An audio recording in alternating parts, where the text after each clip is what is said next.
Hello, my friends. Welcome back to another episode of 2020 Vision podcast. Today I'm here with a very exciting guest, Mr. Dan Goldfield. Yesterday, we were on a Twitter space with the Living Internet Alliance. We're a bunch of online friends that are hosting the Creator Economy Convention in Vancouver, Canada next June. And Mr. Goldfield is one of our headline speakers, so I'm super excited to have him here today. And so yesterday on the call, on the Twitter space, you mentioned something that really stuck with me, Dan. And it was the idea that you're building your business on like your own tempo, your own pace, and that you're taking off, I believe it's almost 2 weeks, right, for the holidays. And I'm curious to hear a bit more about your approach, because it's very different to what we see on Twitter a lot of times, right? Where it's like post 50 times every single day and do outreach to 100 people and like this really super high pressure approach. And what you said is like, no, I'm taking 2 weeks off, which is, I'd say, almost the opposite. So I'd love to hear more about that. Sure. It's always been something of a ritual for me, Nathalie, to take an extended period off at Christmas time. Christmas has always been a family time for me. I'm blessed with a very close family. So some number of us are always together at Christmas. And I find that to be the easiest time of the year to go completely off grid. Most folks at least slow down if they're even the world's most insistent hustler. They're at least going to sit down for Christmas dinner. They're at least going to be offline for a couple of hours in the afternoon of 25th of December, right? In the Western world, at least. And then, it kind of extends out from there. Most people will slow down. Back when I was a musician, there were still gigs to be had, but I did a lot of teaching work in that career. And the students were always doing their own thing over that period. So it kind of became ritual for me. Okay, this is the easiest time I have in the year to really step back. And I always found that the benefits of that were profound. It enables a kind of long view that we don't get so much when we're in the day-to-day.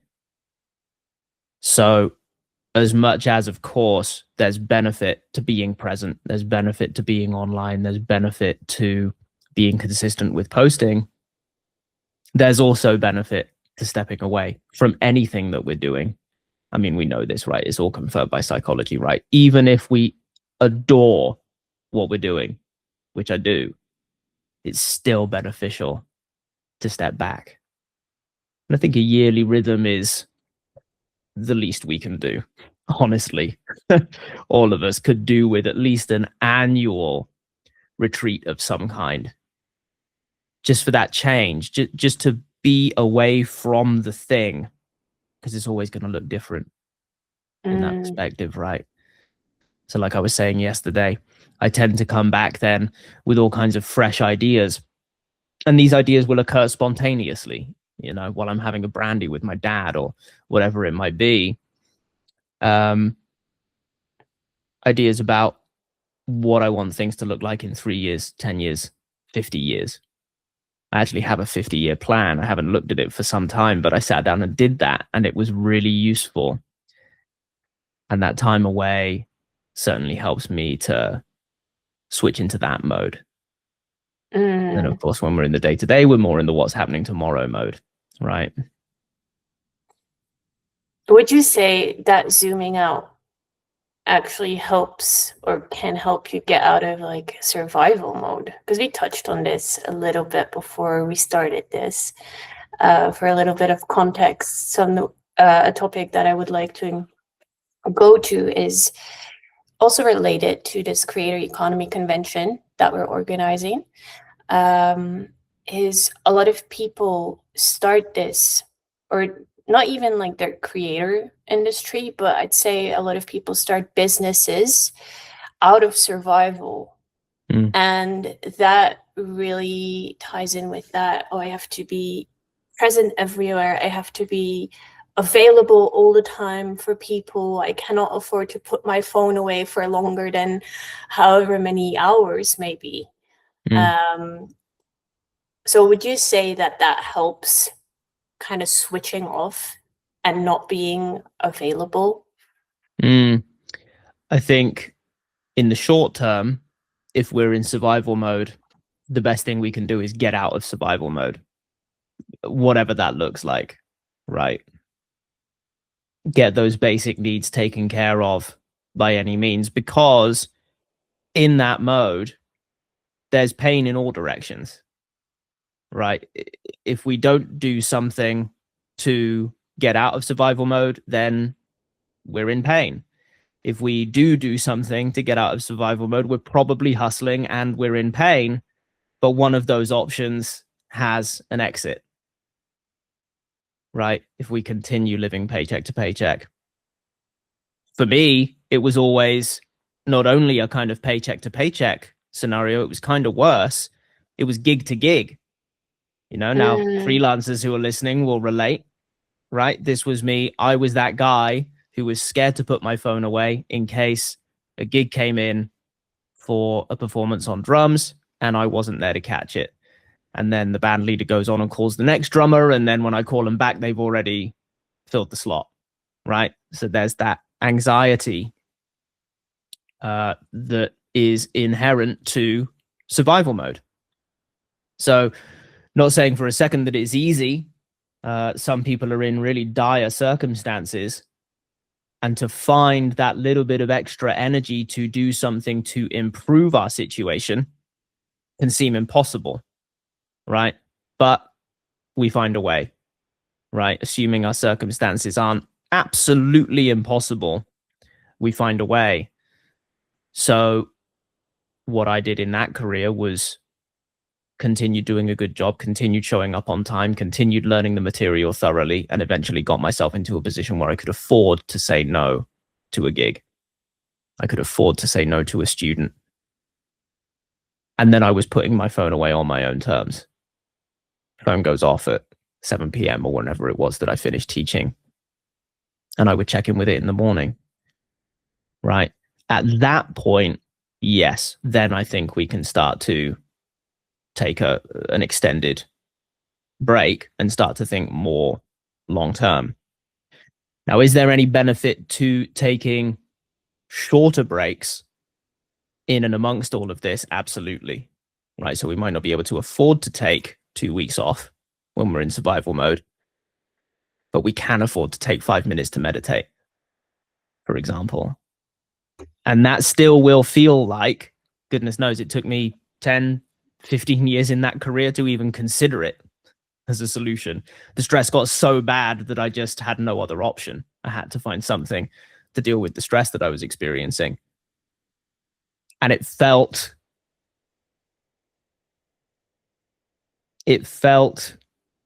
like I was letting myself down to take that 5 minutes to meditate. I should be doing something else. There's something else I could be doing or should be doing that's more productive, that's more constructive. Well, the opposite turned out to be true, because down that rabbit hole, beginning with 5-minute meditations, came an effectiveness that I could never have imagined prior to jumping down that rabbit hole, that was not running on the dirty fuels of stress and anxiety and guilt and shame and greed and fear of missing out, but rather on the fuel of compassion, which is what runs my business now, and is actually so great that I don't really need a break. So it's completely flipped. Previously I really needed a break but wouldn't take one. Now I don't feel like I need a break, but I'm making myself take one for the perspective. Yeah, there's this quote, I'm not sure exactly how it goes or by whom it is, but it goes something like, you should meditate every single day. And if you don't have time to meditate, like, you should meditate twice, or meditate even longer. Yeah. And I relate to a lot of the things you said as well. Like, I was a freelance copywriter and ghostwriter, and also always switched on, always available. First thing in the morning, I check my phone. Before bed, I'd stay up super late, constantly trying to, like, I guess in a way it was like my control issues, trying to keep an overview of everything, right? And in those moments when you're really in that state and you can look calm on the outside, but on the inside it's just hellfire, right? And in those moments, being able, or like, you know mentally, or you understand, like, okay, this is going to benefit me if I meditate for 5 minutes, if I go on a walk, if I do some EFT tapping, whatever works for you, right? But for some reason, it's so hard to do when you're fully riled up like that. Yeah, desperation is not an ideal place to begin anything. And yet, exactly as that famous quote demonstrates, it's when we need space the most, right? And maybe it's not 2 weeks. Goodness knows I could have done with just 30 seconds back then. Because there was, I realized in retrospect, I hadn't had any space ever. Yeah. For as long as I'd been thinking compulsively. So you mentioned that your stress got so bad to the point where you had no other choice but to sit down and be with yourself. How did you get from that point to then studying with monks for what was it, I believe 4 or 5 years? Yeah, I studied with one monk for 5 years. Now, most of that was remote, so some folks picture me in the orange robe when I mentioned that. I never ordained, though I'd seriously considered it at one time. I went and visited a beautiful monastery called Wat Suan Mok in the south of Thailand, but most of the study was remote in this kind of format, and it worked really well. The in-between from extreme stress, which was causing me chronic pain, I had back pain from the moment I woke to the moment I slept. The in-between was really being so desperate that I just started Googling and trying to find relief. I didn't know anything about Buddhism or meditation or awakening or spirituality. Any of it had never interested me. I just wanted relief. And I didn't actually know that the problem was stress at the time. I kind of knew that I was stressed, but stress is so normalized in our culture, right? And it's also very normal for drummers to have bad backs. So I was just powering through, right? For sort of 15 years, I was powering through. And eventually I'd had enough, and it was getting worse. And you'd catch me lying down flat on the ground between sets at big shows, trying to get relief. And I'm kind of like trying to hide from the band leader because I don't want them to know that I'm in trouble. For fear that they might hire someone else, but I'm in pain. So I'm Googling around, and obviously, if we're asking those kinds of questions, meditation comes up.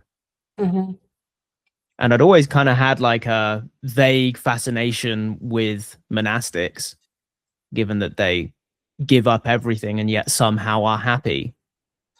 That always seemed crazy to me, Either they're drinking Kool-Aid or they're onto something. Right? It's either a cult and they're all brainwashed, or there's something special happening there. So I just started with some guided meditations and found it very difficult to focus. No relaxation in the body to begin with, but I just kept pulling the thread because nothing else had worked. I'd tried every form of gratification to try to deal with the problem, and that only made it worse. The distractions, Yeah. So I just kept pulling the thread, and I did eventually get a glimpse of a kind of relief. It wasn't enough for me, but it was something. Mm-hmm. And then I also started to get fascinated by the way that the people who were presenting these guided meditations were talking and thinking. Something about their worldview started to appeal to me. Mm-hmm. And I found Alan Watts, like many of us do, tumbled down that rabbit hole, listened to everything I could get my hands on by Alan over about 6 months. Then I heard him talking about this other guy called Ram Dass. Mm-hmm. So I listened to Ram Dass for 6 months. And then I started to, by that time I was engaging in various kind of subreddits and forums and whatnot. And people were starting to say, hey, you're serious about this. Clearly, have you thought about getting a teacher? Have you thought about talking to someone about your practice?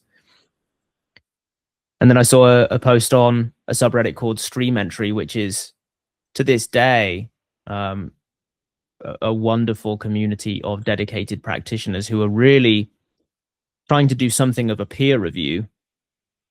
Here we are in the 21st century with thousands of different teachings and practices to try out. And everyone's kind of running around like, which one do I do? Where do I go first? Who knows their shit? Who doesn't? What do we do? Right. So this forum Stream Entry is kind of really concerned with that. We're trying to sort it out. What really gets results. And I saw someone post on there saying, my teacher has space. He lived as a monk for 8 years in Thailand. He was sent out of the monastery to teach on the internet, and he's keen to find dedicated students. This teacher's name is Dhammarato. He's a delightful teacher teaching Theravada Buddhism, a very modern presentation of Theravada Buddhism, which is kind of the classical Buddhism, referring to the older time. I'm not sure how well read you are on Buddhism, Nathalie. I've dabbled in lots of different streams, I would say, of anything that the New Age community was pushing on me. Right. I've studied more of like yogic practices. Yeah. Yeah. But I'd say like I've heard a lot of the things and authors that you mentioned and read little bits here and there, but my knowledge is more, I'd say, like heard a lot about a lot of them, but I haven't really done any deep diving in any particular ones so far. Gotcha. And that's the position most of us are in here in the 21st century, right? Because again, we're stood the buffet and there's just so much. There's so much information, and kind of like you said, it can be really overwhelming to choose one. Yeah, I got lucky because this particular teacher was looking for students. And so getting that direct guidance, it was kind of obvious to me, hey, okay, I'll give this a good try because I have it from the source. I'm not just reading a book. I've got someone who's going to talk to me about my shit, So I did, and we spoke a lot. I remember being apprehensive at first. I don't know if I have time for Buddhism, like really, like I don't want to be reading old scriptures and whatnot. And the guy on Reddit said, just call him up. It's like talking to your granddad. And that's exactly what it was like. Dhammarata's in his 70s and he's just delightful. So we spoke for 3 hours the first time I called up. We spoke for 3 hours the next day, and I just grabbed it with both hands. And that was when things really started to change. So you kind of found your teacher by accident almost. Yeah. Would you recommend people to get a teacher, or just keep kind of doing the self-study, or does it depend on the person? What do you think? I definitely recommend, at the very least, a conversation with a spiritual peer who is further along, at the very least. Now, of course, how do we choose one of those, right? We're still in the same conundrum. Well, places like Stream Entry are good for that, because if we hang out there for a little while, we start to get a sense of, we don't have to know much about science to find the peer-reviewed good stuff, And so on a forum like Stream Entry, we kind of have the same thing going on, right? We can just see it a mile off. If a teacher is being secretive about their methods, get them in the bin, right? It's not, there's just no time for that in the 21st century. Though there is a history of secrecy in certain very well respected lineages, but it's just, times change, and there was a function to that. But here in the 21st century, it's just, we don't have that luxury, in a way of speaking. Everyone needs to be upfront so that we can do this peer review, so that we can build that trust, where in the past that was taken care of by lineage and culture. Now the culture is blown wide open, and there are still lineages within these spiritual traditions, but most of those lineages are choosing to be open with their teaching these days. For the reason that the Pandora's box has been opened. It's all out there now, so we might as well play our hand, so to speak. So yeah, at least a conversation with a spiritual peer who's clearly compassionate and open and kind. I think a teacher is really only necessary if we're sincere about this and we want to make a proper go of it. If we just want to do some meditation to kind of boost our mood a little bit or whatever, then goodness knows there's enough resources out there, right? But if we really want to look deeply into ourselves, one of the most important functions of a teacher is to show us where we're fooling ourselves, right? Now, a book can't do that. Yeah. A book can't do that. A podcast can't do that, right? We may have insight. We might see things about ourselves, but if we're deluded, which is one of the core problems that we face when we start on the spiritual path, well, it's very, very useful to have someone outside of ourselves who can point out where we might be contradicting ourselves or pulling the wool over our own eyes, so to speak, because we do. That's where we all start, right? We certainly, when I started speaking with Dhammarato, it was just so much cultural baggage and emotional baggage and complaints, resistances, dissatisfactions, and that's what the Buddhist teachings, at least, promise to sort out.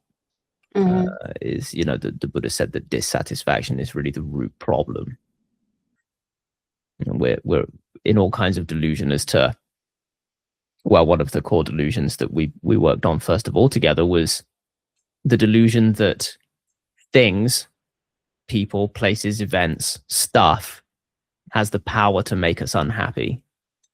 And it doesn't take too much if we kind of talk through the top level philosophy of it. The example I like to use is some people feel like a motorbike is like their pride and joy, and other people feel like it's a death trap, right? So very quickly we can at least intellectually understand, okay, so it's not the motorbike that has the power, it's our interpretation, right? But then when we get into our own stuff rather than an example, there's all kinds of ways in which we can delude ourselves into, but this really does have the power to make me feel a certain way, right? And so very often the function of a teacher will be, yesterday you said, right? Which of course is, that's the function of a teacher in many things, not only in the Dharma, but we're going so deep, getting so vulnerable, so personal, really re-examining everything about ourselves and the world. That the function of a teacher is really indispensable. There's a couple of things that came to mind here. First, what you said about deluding yourself when you first discover all this spirituality, and I feel like there's a couple of ways we can go here, or directions we could go here, because that kind of made me think of like this spiritual ego, or like this spiritual matrix, right? Which, correct me if I'm wrong, but I think it might actually be like a phase that everyone kind of goes through, probably until they find their teacher. But another thing that you said was about the example of the motorbike, like the idea that circumstances, people, things outside of you can make you sad or depressed. And that kind of made me think of codependency.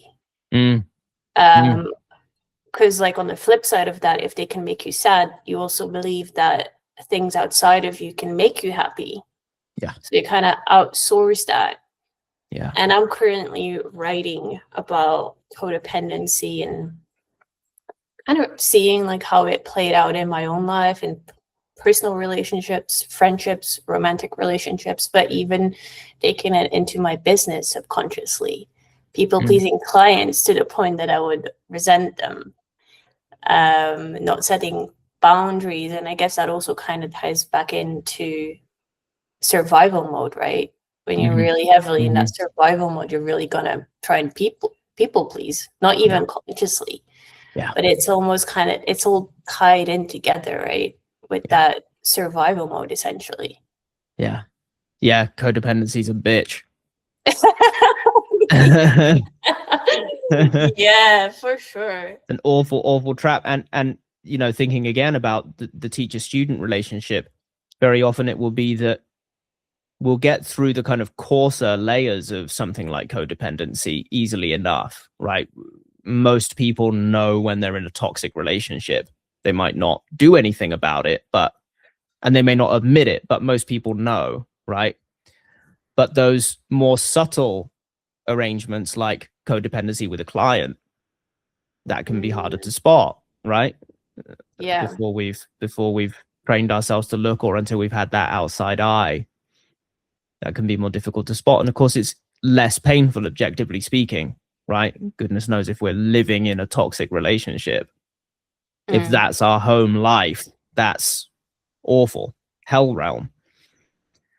Where, you know, if we've got a bit of a tricky relationship with a client, we can typically handle that, but it's far from optimal. Absolutely. Absolutely. And I think a lot of the people within the creator space, they're definitely experiencing this in their own way. Yeah. Yeah. How about codependency with social platforms? Oh my God. Yeah, with the phone even, where we have to set these boundaries with ourselves and be like, okay, well, I'm not gonna look at my phone first thing in the morning, not gonna touch it. I've been trying to not touch it until like 1 p.m., which has been a huge challenge for me. I've been getting a lot more done. I'll bet. But yeah, that's definitely been challenging. And even being like after 7 or 8 p.m., also putting down the phone, putting it away. Yeah. Not necessarily immediately going to bed, but really having that time just for yourself, where you're not like have this thing glued to your hand all the time. Yeah. Yeah. And kind of calling the shots, right? We're in that mode where we feel like the phone has power over us. Again, we wouldn't articulate it this way particularly, but we feel like it has a certain power over us, right? That compulsive checking of all of the different apps that we've got loaded, and then how sneaks in, right? So okay, so as a consumer, this has one kind of dynamic. As a creator, there's another dynamic to it again, right? Suddenly now our survival is tied to these apps. Yeah. Right. And you have to be present, omnipresent, everywhere, all the time. Yeah. So it's sneaky. And then, you know, it's like teasing out, okay, well, what of this is attachment? What of this is codependency versus what of this is wise, deliberate action? Yeah. Because it can outwardly, right? It will look the same. I'm a creator, you know, I've got to be plugged in all the time. I'm hustling. Yeah. Okay, well, you know, we might say whatever we want to say about hustle culture in general, but there's also the possibility that we might interact a lot with the apps for a season out of compassion. Now, I would bet, if I had to, that it's not sustainable for anyone to be on these apps from 10 a.m. to 10 p.m. every day. No. It's just not sustainable. We'll burn out. We'll run out of ideas. It's just a very, we'll call it unnatural, for lack of a better word. It's a kind of unnatural arrangement. Whereas if, say, we're launching something that we really feel can help people, and part of getting it to them is a sprint, a marketing sprint, right? That means we are on our apps from 10 a.m. to 10 p.m. for, say, 3 weeks. we could see that being deliberate, wise action. Yeah, there's a difference because it's intentional, right? Right. Yeah. Rather than some vague sense of the longer I'm on the apps, the more money I'm going to make. Right. Right. I mean, if that were the case, I'm sure a lot of people would have a lot more money than they do. Oh, yeah. Oh, yeah. No, I like everything you've said so far. It really resonates. And we've talked quite a bit about, okay, what does it look like to be in survival? What is survival? What kind of behaviors might it trigger consciously or subconsciously? But now that we've got survival, what does it mean and what does it look like to then build your business from service? And what does service even really mean? It means helping each other. Right.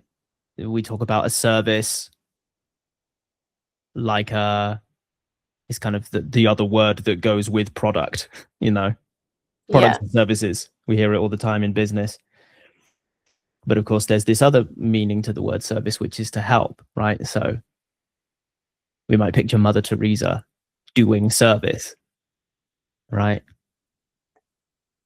The cool thing about where we're at right now in the 21st century is that we can lean far more in the Mother Teresa direction while using the technology to support ourselves.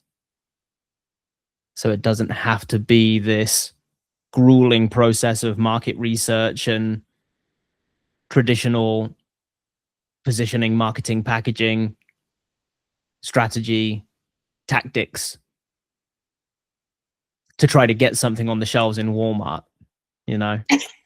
or try to get something like in some kind of a directory somewhere, run ads in a magazine or whatever it might be. We can just go out and start talking to people and see what they need help with. We could imagine a simple Venn diagram, right? Here's people's problems, here's your expertise, and in the overlap is a business. Right. Now, this is absolutely a long-term thing. This is not something we can whip up in a month before our next paycheck, right? No. So whenever anyone says to me, hey, Dan, should I quit my job? By default, I'm at no. I might ask questions about, do you have some savings? Do you have some other income? But the problem is, of course, with survival in the mix, to the degree that survival is in the mix, we're going to try to kind of stretch our circle over into the other half, the other side, right? And we're going to try to stretch our expertise, move outside of our zone of genius as far as is necessary to make a few bucks. Now we're building the wrong business. We're building the wrong brand. We're helping people with stuff that we're less capable of helping them in. Maybe it's something they want right now, and maybe we can do a reasonably good job. But that's a very different thing to staying planted in our zone of genius and saying, these are the things I can help people with, and I'm going to wait until I find them or they find me. Right. And that kind of, that ties in nicely to this idea of running more slowly, which I know was on your mind. Yeah, because yesterday I remember you, I believe it was on the call as well. It was either you or someone else mentioned that the people that approach you and that you end up working with, usually they've been following you for a year, if not longer. Yeah. Which I think is quite typical in the creator space. First of all, because we know where people are now, right? If previously we'd seen an ad in a magazine, well, we might cut out the page or make a note or whatever, but those things are quite transient. We don't know when that person's going to run an ad again. We don't even know if their business is going to be around a year from now. Maybe they've moved on. But online, we can watch someone, we can track them, we can see, no, they're still there, and it seems like they're going to be around for a while. So I can just sit back and watch. And very often, someone's need, well, what we can say for sure is people's needs evolve, people's needs change, right? So someone might be watching one of us talk about X. Right now they need Y, but 3 years down the line, they really need X. And they know exactly where to come because we've been around representing that for a long time now. And we've kept representing it. And we've done what we said we were going to do. And we've continually stuck to our principles and demonstrated integrity. That's essentially the way I like to think of this is customers get to qualify their service providers for themselves. They no longer have to defer qualification to an educational institution. Right? Now, of course, you know, if we're talking about medicine or whatever, it's a different story. But for some kind of coaching or consulting, which is what so many of us are doing in this space online, goodness knows I would trust my own sense of who someone is and what they can do for me than I would some university somewhere who I don't know how they run things. You know what I'm saying? No, exactly. Now, maybe it takes time to do that, right? It takes someone 3 years to get a degree. Why wouldn't it take someone 3 years to demonstrate adequate trust to someone that they're worth investing in? Yeah. I guess everything you're saying now, it kind of makes me think of the idea of a personal brand and how that evolves with you. Because I've been a freelancer. I'm going to use a personal example. I've been a freelancer for a total of 5 years now, I believe. I first started when I was still working as a full-time store manager selling glasses. And then I was put on furlough during COVID. And I discovered Joe Dispenza and Eckhart Tolle, and I started doing these meditations because I wanted freedom. Yeah. I had no idea what that even meant at the time. But sounds good though, huh? But I'm like, oh yeah, freedom. I like the idea of that. So I sat down in meditation doing these, I believe it was the Blessing of the Energy Centers meditation. Didn't really know what I was doing, but I was like, okay, this seems cool. And a couple of days later, a friend of a friend reaches out and she's like, oh, you're pretty good at writing, right? Like, I need copywriting for a client, like, by yesterday, like, as soon as possible. And I'm like, okay, sure, I can help you. And in that week, working from home in my pajamas, it was either like a third or half of what I made from my salary working full-time as a store manager. And that just really opened my eyes and kind of lifted a ton of limitation. I'm like, oh, okay, there's other ways. And then that led to me moving abroad and becoming fully self-employed. And my point with the personal brand was that, like, I'm definitely more consistent in posting now recently since making my switch to coaching as well. But even when I was ghostwriting and not necessarily looking to building my brand, I would put stuff out on LinkedIn every once in a while and Twitter every once in a while. And I think where I'm going with this is people that might be like, okay, well, I know I want to eventually start a business from service. I want to start this creator route. But might feel a bit discouraged by, okay, but I still need to work a job, or it's going to take years before I get my first client. Like, it doesn't necessarily need to take years, but the by posting what you're up to every once in a while, like, that can also contribute to building that trust. It doesn't mean that it only starts counting the moment you start posting every single day and position yourself as whatever coach. No, it's more about people getting to know you, because at the end of the day, if you want to do sales, like, the sales are going to happen in conversation, not on a post. Like, sure, the posts help, but sales, that happens in conversation with people. And when you post personal stuff online and you're open and vulnerable, that is what actually creates that connection. And what's going to make people hop on a call with you. So I just wanted to put that little nuance out there, because I know if I would have heard all of this 5 years ago, I'd be like, oh, okay, well, I guess I'll never start because it's going to take forever anyway. Yeah. Paradox everywhere. And the dynamics of the platforms are really, really important to understand in terms of the platforms themselves and our psychology. Makes it very easy for us to see all the folks who are doing exceptionally well, right? Of course, that's what the algorithm is serving up by the nature of the platform.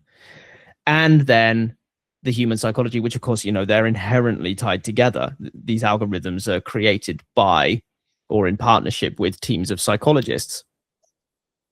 So we see all the folks who are absolutely crushing it, been at it for, and this was Fia in yesterday's space, right? Yeah. Were you there for Fia's whole thing? Yeah, talking about how she'd go and check out creators that she admires and then find that they've deleted their older videos. And so she can't see what their journey was like. And we don't even know how long their journey was. They could have been uploading for 20 years. Mm-hmm. YouTube wasn't around 20 years ago, but it was just about possible to upload a video to the internet 20 years ago, So we see all of that and we feel like me writing my one little post a week couldn't possibly achieve anything, right? So easy to feel that way. Of course, we're going to feel that way. But the truth is, if the right person sees your post and they resonate, that's it. That's all you need. Mm-hmm. If you start a human conversation, maybe that does lead to something great. Yeah. Right. Absolutely. Well, what would you say to people who are like scared of getting on those calls and starting the conversations? Because, okay, posting and being present online, like that's one thing. And it's a necessary aspect, but that's, like we said before, it's not going to get you to actually be able to build a business. Like, you need people that you can help. But what when you're just starting out? And I mean, I know everyone struggles with imposter syndrome, or am I even qualified to do this, right? Am I qualified to coach? What advice would you give to those people? I would advise those people to focus on compassion first. Now, that may lead them down a whole spiritual rabbit hole of, I realize I'm speaking as something of an old timer, actually, in the creator economy. I turned 39 this year. So I've had a lot of time prior to my showing up to do things like go down a huge spiritual rabbit hole. So easy for me to say, do compassion, right? Easy for me to say, run your business on that clean fuel. Well, I had the benefit of a decade of spiritual exploration at this point to cultivate that, realize that. I mean, we can get into the spiritual end of things later on, and the words are tricky, but what if we don't have time to study with a monk for 5 years, right? What if we don't have time for that? We can still access compassion, even if we've never done a lick of meditation. And all it looks like is, I know there are people out there who need help. And I might not feel like I'm in a position to give that help, but why don't I check it out? This is me speaking as if I'm a brand new creator and I never did those 5 years with my monk friend, right? Why don't I check it out? I don't know if I can help people, but why don't I ask them? What if I just go out here to make friends and then see what people are dealing with, right? Now, some of us are just shy to talk to people, or we lean more introverted or whatever. And in that case, maybe we want to try to make it work in text alone. Maybe we don't have to do calls. Goodness knows. I mean, I've done 5-figure deals in text alone, so it can work. There's a lot to be said for face-to-face connection, of course, but it's not the only way to generate trust. And it's not the only way to find out what people are struggling with. We can just lurk. Now, this can, of course, become a habit, but we can just lurk in online communities, right? And just see, what are people talking about? What are people struggling with? People will be vocal about their struggles.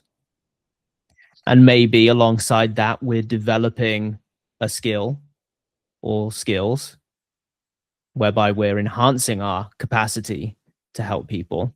Maybe we don't show up fully baked, so to speak. Maybe we're developing a skill as we go. And maybe we're sharing about that learning process. Maybe that's helping people. So this kind of comes back to that theme we've had in our spaces, isn't it, Nathalie, of start where you are. You know, if you're someone who's been learning about, say, copywriting for a year, you're by no means an expert, but you've learned stuff, right? You're further along than someone who's only just heard the word copywriting. And there's a strong argument to say you're in a better position to help, in a way, than someone who has 25 years experience, because that person with 25 years experience is just thinking about it in a whole different way. The distance is too big, right? Yeah. Now, of course, if that 25-year copywriter has concerned themselves also with teaching, then they're going to have learned how to speak to beginners, and we'd be far better off with that copywriter. But there's something powerful about, we've all seen those channels, right? Of, I'm on this journey, I'm learning copywriting, come along with me, as opposed to, I'm the master, I've figured it all out, come and sit in my classroom, right? Yeah. And it can all work. And if we're in the in-between, that can work as well, right? If we come in with the spirit of, here's me, here's what I've done, and then we have conversations with people, honest conversations with people, we don't have to put ourselves on the hook, so to speak. We don't have to try to present ourselves as an expert. We don't even have to know that we can help. In fact, whenever I'm speaking to someone about them potentially enrolling with me, I always begin with the question, if I can help. Yeah. Can I help first? And then how can I help? Right? So even now, after many 5-figure, 6 figures a year, whatever, certainly I'd be very happy with where I'm at now if I were to have a window into the future from when I started. But I really enjoy going in with that modesty. And genuinely, I want to find out, first of all, if I can help. And then how. Because none of us can help everyone. Right. And I want to be really careful as well, particularly teaching what I teach on the spirituality end. It's incredibly sensitive and vulnerable. One of the things that kept me from teaching publicly for many years, I was just teaching quietly for free. One of the things that kept me from teaching publicly was the responsibility. I felt a great sense of responsibility for having those kinds of conversations with people, for guiding them through that territory. And goodness knows, people come to me in all kinds of vulnerable conditions. So I really wanted to be ready. And that's fair too, I mean, maybe if we were to kind of analyze how long I waited, we might find I could have started sooner, but it is valid to wait. We come back to slowness. Everyone online will tell you, just get out there, just do it, you can sell something, right? There's something you can do for people that you can turn into cash. Well, yeah. But is it really aligned with who you are and your experience, right? Yeah. And I think there's a lot of nuance, and I've actually, what I've noticed in a lot of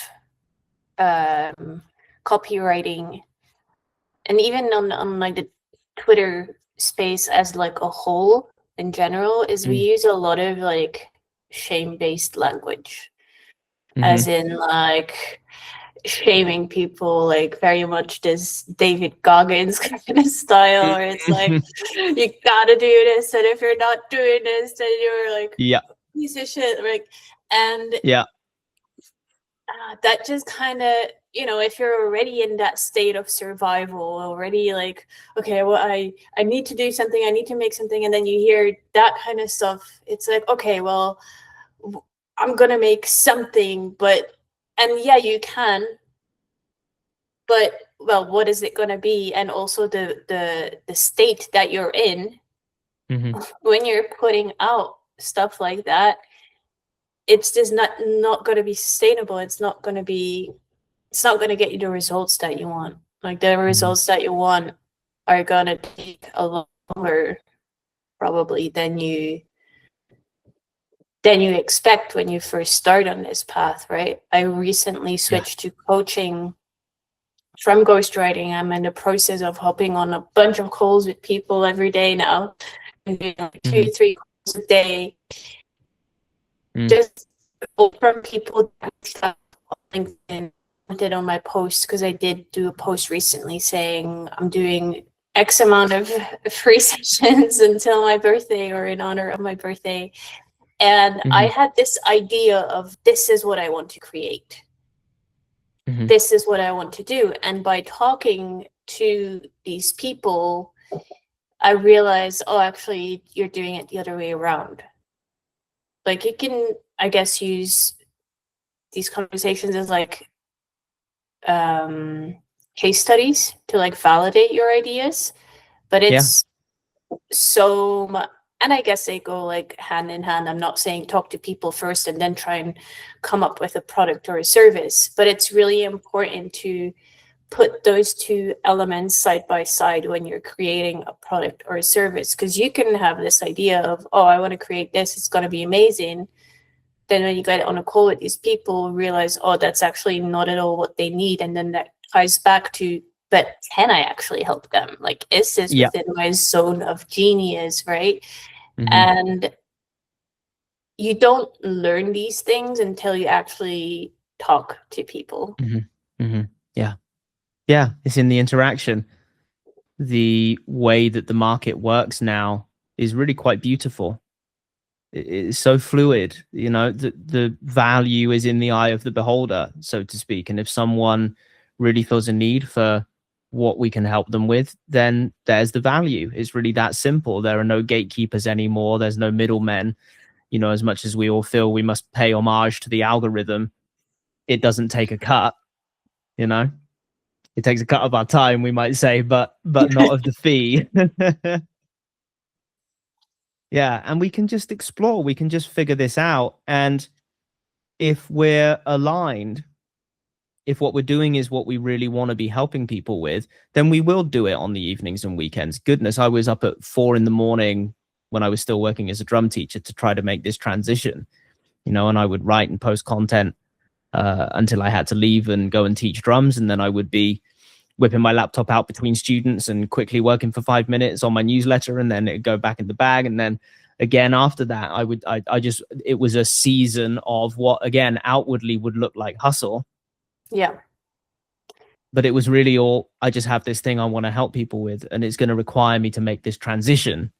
So I don't mind doing it early mornings, evenings, weekends. I want to be doing it, right? I want to be doing it in the same way that I want to be playing video games. I want to do it in the same way as I want to drink beer. I want to do it in the same way as I want to hang out with my wife, right? It's that honest, it's that natural. And it kind of requires that we find that alignment. Otherwise, we're not going to be willing to do that. If it feels in any way like a slog to do those 4 a.m. starts, is totally unsustainable. With someone who, look, maybe we're someone who just fucking loves money, right? In which case, you know, we can say what we want about the superficial nature of that desire, but there are people who are just materialistically driven, and maybe that is enough of an aligned drive. We don't tend to see them much in our space, right? People tend to have a kind of a deeper calling that they're answering. But whatever it is, if we can find an honest motivation, an aligned, honest motivation, then we're able to play the long game that's necessary here, to be on those calls, exploring with people for maybe a year before we figure out, oh, this is what I can help people with. And often there's a kind of a click like that, right? Oh, people need this. What? Yeah, I can do that. Sure. Along with that, imposter syndrome often goes that our zone of genius is invisible to us. right? We don't value our own talents. We don't value our own expertise so much because we built it up over such a long period of time. It's become normalized. Mm-hmm. Right. So again, the function of conversation being people will reflect back to you when you tell them something helpful. And they'll reflect back to you when you tell them something unhelpful, which is also useful. It's all feedback, right? And Yeah. learning not to take it personally. Mm-hmm. And also, I guess this kind of ties back into that codependency, but also not live just for like the positive reassurance you get. Mm-hmm. That's Mm-hmm. just a result of showing up in a conversation really from that space of, okay, how can I help? How can I be of service? Yeah. But This is something a lot of people don't and couldn't know about offer creation before they start getting their hands dirty. Is every entrepreneur under the sun has had dozens of failed offers. Offers will fail in exactly the same way as shots on goal fail in a mm-hmm. football match. You know, it's not we're not trying. This was my impression when I came into it, right? Oh, I need to come up with the offer that is going to be an instant hit. Well, that is just unrealistic. It's not how it goes. The best strikers in the world take many shots on goal, and who knows what percentage goes in, right? But it's a percentage. It's not 100. If we come in with an exploratory frame, that's much easier to handle and it's much easier to iterate on quickly. Okay, this month I'm trying this. And we do as little work as possible to validate the idea. And then we see what people say. Mm-hmm. If you send the email out and nothing comes back, then you know people don't want it. So you move on to the next thing. And this is generous. This is a generous act. This is not us saying, I want your money. Give it to me for this. And then feeling butthurt when people don't. Right? That's the opposite of what we're doing here. We're saying, do you need help with this? And then, you know, people won't always tell you explicitly no, but their silence will be a vote, right? And so then you go and you create another idea in a lean way, right? And you put that out and you say, okay, does anyone need help with this? And this is the story for all entrepreneurs everywhere. Now, of course, by the time we're famous and we've got some crazy following, people will buy anything that we put out. But that's not the position that 99% of creators are in. Mm-hmm. 99% of us are in the position of collaborating with our audience to figure out what they need. And often we ourselves as consumers don't know what we need. So we need a little stimulation, right? From the service provider, from the creator, from the writer, to help us figure out what we need. I'm really glad that you touched on this, especially being like, you know, whenever you send out an email or you make an offer, it's not, I don't know, how do you say it? It's not you going up to someone and be like, give me your money. Yeah. No, it's like, you're being like, this is something I can help you with. Like, do you need help? It's literally, you're offering something, right? And this makes me think about how a lot of mainly I'd say like spiritual entrepreneurs or entrepreneurs within that space think that sales and money are somehow dirty. Mm-hmm. And the way that you just phrased it, I think that's such an important shift to go through as well. Yeah.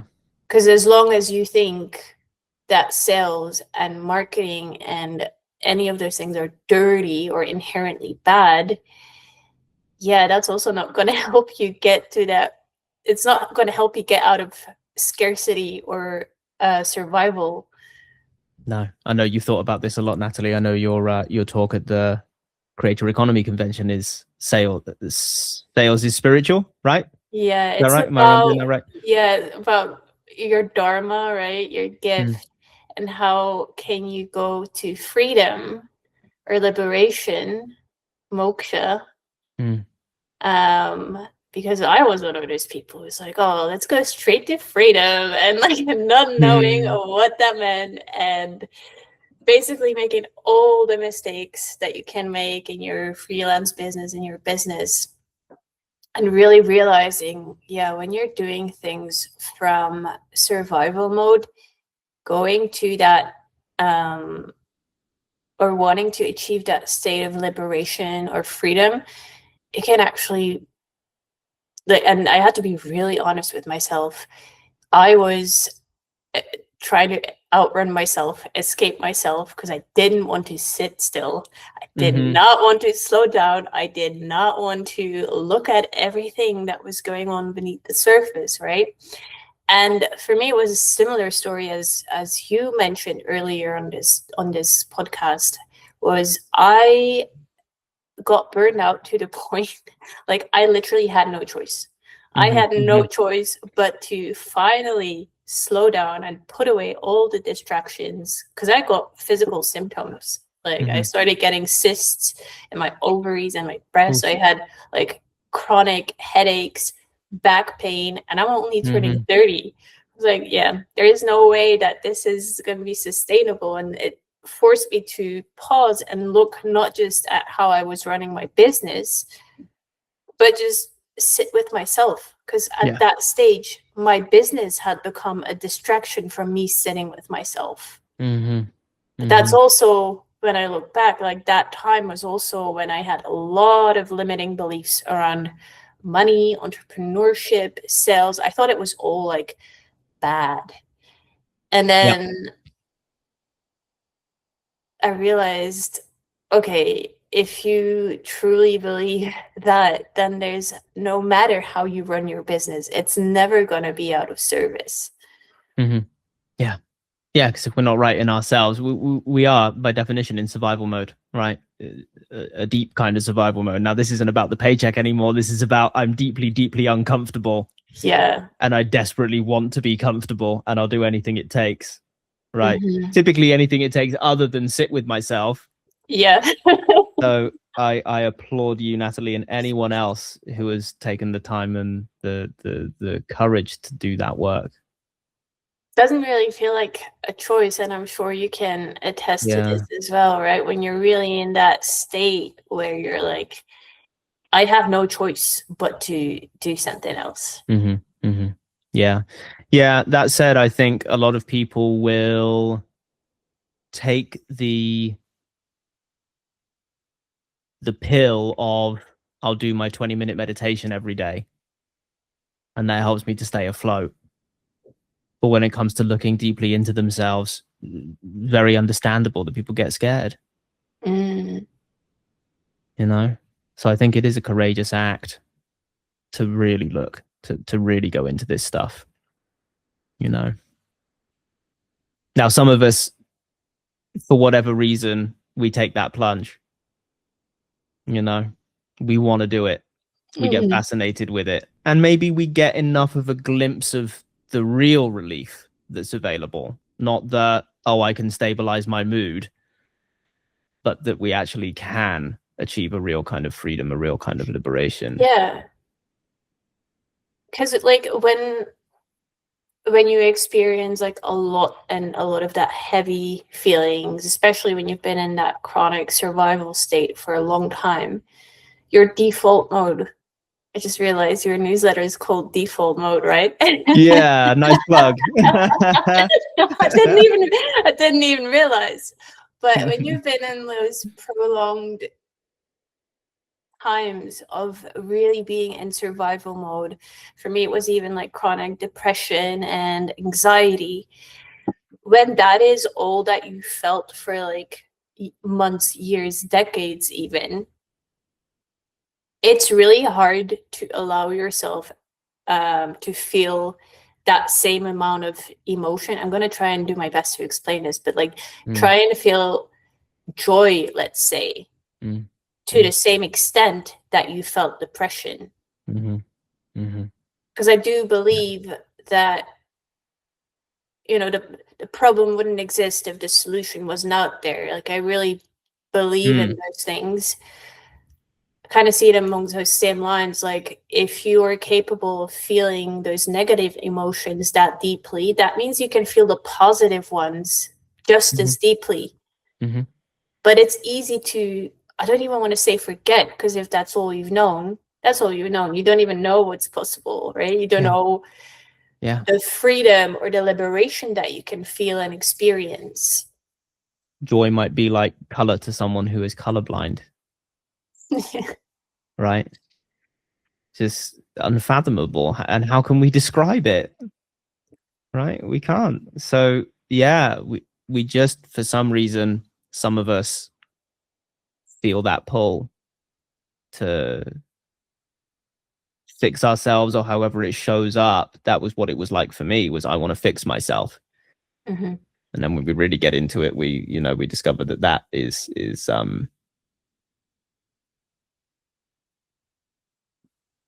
delusory in itself. That idea that I must fix myself is itself deluded. There's nothing to fix. yeah.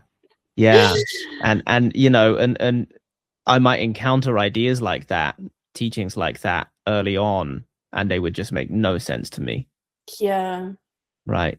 No sense to me whatsoever. And then we just keep going and we see it to be true. And then in retrospect, oh, that's what they were talking about. Yeah. That's what they meant when they said there's no one to fix. Got it. But, we hear this stuff and we might at least try to grasp it intellectually. Well, that's never going to do it.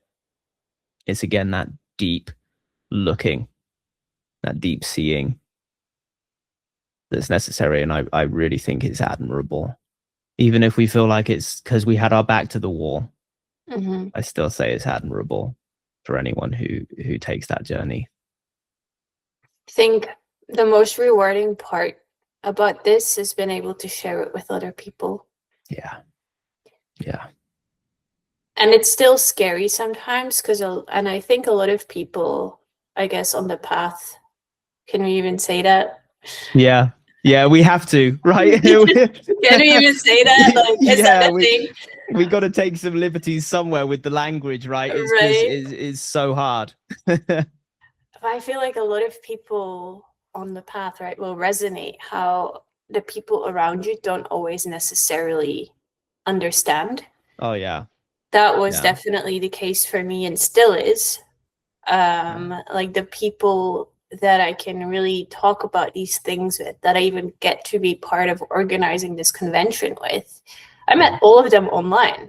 Yeah. Because I didn't really have anyone in my direct environment who cared about me talking about these things. Yeah. So I just started sharing them online, and that's kind of how I met these people, and now I get to hop on calls with people. Yeah. And I get messages from them being like, that call really helped. Like that thing you said, I've been applying it. It really helps. I feel so much calmer and more clarity. And I'm like, oh my God. Like, that in itself, like that has brought me so much joy. Yeah. I mean, the fact that we get paid for this stuff as well in money is kind of crazy, because the spiritual dividend is sky high. I mean, it's priceless work, really priceless. Yeah, in an abstract way, like you can kind of, it's almost like getting paid to be yourself, right? Yeah. And I think that in itself is, because I do really see business as something super spiritual, and sales, like those transactions. I just lost my train of thought. But getting paid to be yourself and talk about your experiences and your interests online. Yeah. And then that being like magnetizing your energy to attract people who also care about that stuff that you then get to help. Like, it's still such a wild concept to me. Right. And it just happens that there's this thing called the internet, and we call what we do business. To kind of circle back to the topic around money in a broader way, I certainly had a journey with that, Nathalie, where that Theravada teacher of mine was, as a good Theravadan, very insistent that I mustn't involve money in any of my teaching. So I didn't. For 3 years, I would teach for free or take the occasional donation, very occasional, because people don't understand donations in the 21st century. It's not something we do. You might in the East, you'll still get people donating to monasteries. Now, that's a whole other fascinating side of this conversation, which I'll get into in a moment. But I just started to have the experience that I'd be teaching a drum lesson. And if you've ever known any music teachers, Nathalie, you'll know that 90% of their students aren't really interested. They come along for something to do after school or after work, and it's a hobby, right? Fine. But I've got one or another delightful young child in who really doesn't give a damn about the drums. And I'm giving them the same lesson for the 12th, 13th, 14th time. Meanwhile, my phone's buzzing in my pocket, and it's someone who's just had a deep insight in meditation, or took too many mushrooms, or just broke up with their partner, or right? And I'm like, well, I'm doing the drums thing because I need to pay my rent. I can't charge anything to the guy on the other end of the phone because my teacher says I can't. Something's got to give. So that's when I left that lineage and decided to go another way, decided to do things differently, because I saw that there was more benefit in creating a business around my teaching than in continuing to not do that. So I quit the music work, and I've, as you would expect, been able to help orders of magnitude more people because I created a business. Now, the other side of this conversation that I alluded to is there's actually always been an economic model around the Dharma. It was either donations to monasteries, or I even found out recently that in Tibet, there was like a feudal system. The monasteries were landowners. And the peasants, the lay people who lived on the land, gave produce to the monastery to support the monks. So there's always been an exchange of value. It's just that now we call it business, and it's way more efficient, and it helps way more people. A couple of things that come to mind here is how you left a certain lineage after having spent 4 or 5 years there.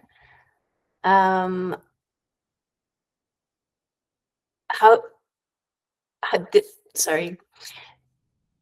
Take your time. How does that, did you have like internal conflict around that? Because this teaching says specifically to not charge money. But then at the same time, when we look at like the 4 pillars in like Vedic philosophy, like you're supposed to find your gift, but then also find financial stability through it. Yeah. How are you supposed to do that? And I know you just mentioned all these different models, right? But we live in the Western world. Yeah. Is there even a way to, I don't know, would that work? I mean, I could have walked around my city barefoot with a bowl and tried to get food off people, but I think I probably would have ended up locked up. It's not something that we're prepared for culturally. I tried all kinds of different ways to ask for donations, but we understand in terms of fees. That's how we do things now. And we can resist that, and we can say, well, here's how they were doing it 2,000 years ago. We should do it like that. Or we can say, well, this is the condition now. How am I going to get the Dharma to people now? Right? So that's what I did. And was there internal conflict? On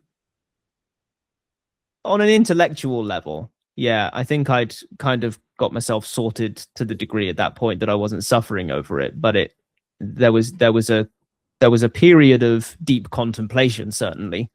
Do I keep trying to make this work on donations? My teacher is very wise. I'd certainly like to stay in touch with him. And then it just became that the calls for help were too many and too great to ignore.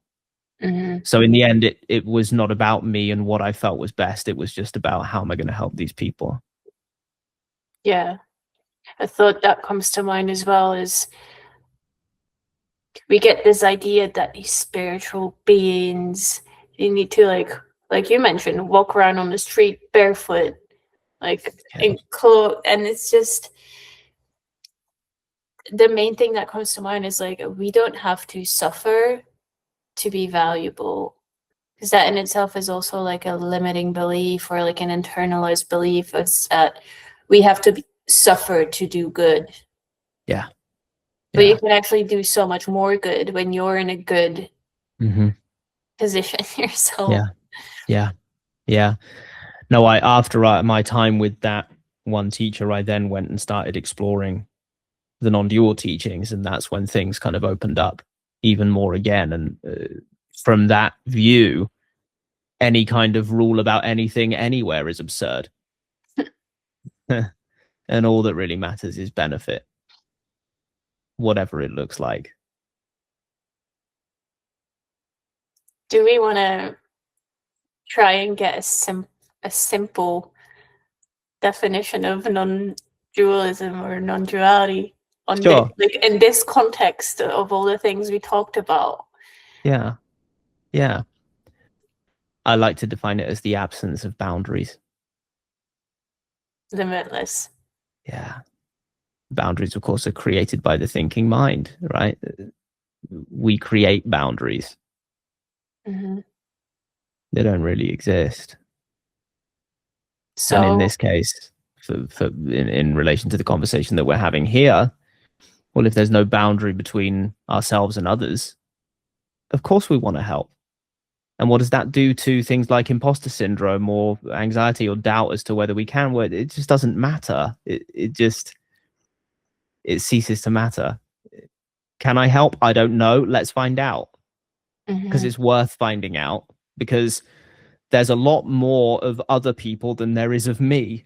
So, right, the call for help is huge. We're talking 7.9 billion to 1. So it becomes like, for me, it was certainly that it just became the only game to play. What else would we do? And this is, of course, this rings out among all of the practitioners who have gone far enough with this, that the only thing to do is to help. And that brings us back to that compassion you talked about. Yeah. And that will run a whole fucking business for us. Compassion. It takes care of all of it. Beautiful. Yeah. Beautiful. Well, thanks so much, Dan, for hopping on this call with me. You're so welcome. It's been delightful. It's been a wonderful talk, and I feel like we could keep talking for a very long time. But I'm sure we will be hopping on more Twitter spaces.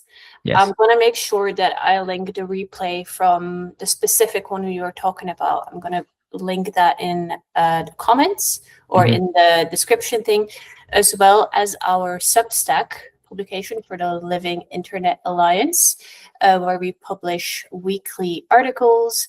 We also have a free community, a circle community that you can join. Dan is in there, I'm in there, Jesse, Nick, everyone involved is in there, and you can connect with us there. And I also wanted to mention we have a 40% off discount during the holidays. So I believe it's from December 26th until the end of the year. We have a 40% off on all tickets. So that means general admission, the VIP, and the online tickets in case you cannot make it to Vancouver, Canada, where Dan Goldfield will be speaking. I believe you're doing 2 talks, right? That's right. Yes.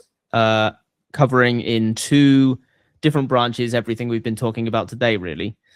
So I just actually changed the titles of my talks. We were on working titles previously. Effortless Effectiveness for Solopreneurs will be one talk. And then Letting Go is Not Giving Up will be another. So one on the business side, one on the non-duality side. Wonderful. Well, I'm very much looking forward to that. I'm looking forward to meeting you in person as well. Likewise. Likewise. And hey, I got to invite you. I want to do at least one informal event kind of around the outside, kind of unscheduled, for folks who are more interested in the non-duality stuff, you know, a bit of a kind of Sangha satsang kind of vibe where we can go deeper on all this stuff. Yeah, perfect. Awesome. Well, thank you so much. And hopefully we get to see you all at the convention or on the Twitter Spaces, and talk soon. Thanks, Nathalie. Thank you, Dan.